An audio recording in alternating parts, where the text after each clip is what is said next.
This is Dr. Preetha George, Associate Professor, Department of Physics, Dr. MGR Educational and Research Institute, University, Madurai, Chennai.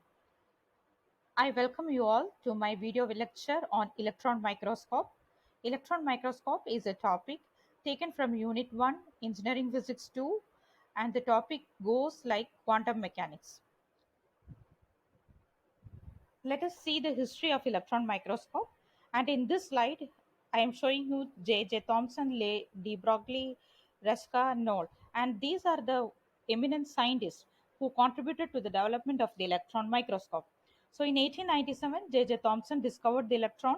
In 1924, Louis de Broglie identified wavelength of the electron. In 1929, Reska have done a thesis on magnetic lenses. In 1931, Knoll and Reska built the first electron microscope. In 1938, von Borries and Reska built the first practical electron microscope. So this is the picture of the first electron microscope which is available today. And why do we need an electron microscope? Light microscopes were limiting the physics of light by 500 times or 1000 times magnification with a resolution of zero point 0.2 micrometers. So, in the early 1930s, there was a strong scientific desire to see the fine images of bacteria, virus, fungi, mitochondria, etc. What is the principle of the electron microscope? So a stream of electrons are passed through the object, and the electrons which carries the information about the object are focused by the electric and the magnetic fields. So these are the parts of the electron microscope. In the right hand side, you can see the pictorial representation of the electron microscope. The main parts of the electron microscope are the electron gun, condensing lens, objective lens, and projector lens. So electron gun is to produce the stream of electrons, condensing lens to condense the electron, and objective lens to resolve the structure of the specimen, projector lens to enlarge. So here comes the electron gun.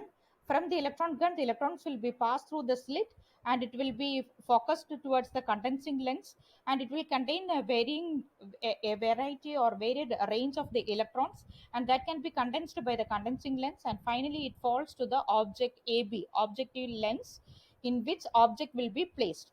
So from here the stream of the electrons will be passed to the magnetic objective lens, and then after when it passed through the magnetic object lens you will get a real image, and that real image will be projected by the magnetic projector lens. Finally you will get a final image in the fluorescent screen. So the working, again the same thing only what I have told you in the previous slide. The electrons are produced and accelerated by the electron gun. It is passed through the magnetic condensing lens. The electrons are focused to the object AB. The electron beam falls over the magnetic objective lens, and it resolves the structure of the object, and you will get a magnified real image here. And further the image can be magnified by the magnetic projector lens, and the image will be obtained in the fluorescent screen. So advantages. It produces a 1 lakh times magnified image of the object. It have high resolving power. It have high magnification power. So what are the applications or where you can use this electron microscopy? It is used to determine the complicated structure of the crystals. It is used to study the colloids. It is used to study the structure of textiles, fibers, composition of papers, paints, surface of metals, etc. It is used to study the structure of virus, bacteria, etc. So we can conclude that from the invention of the electron microscope, it has been used as a valuable tool in the development of the scientific theory. It has contributed greatly to biological field, medicine field, and the material sciences. Thank you.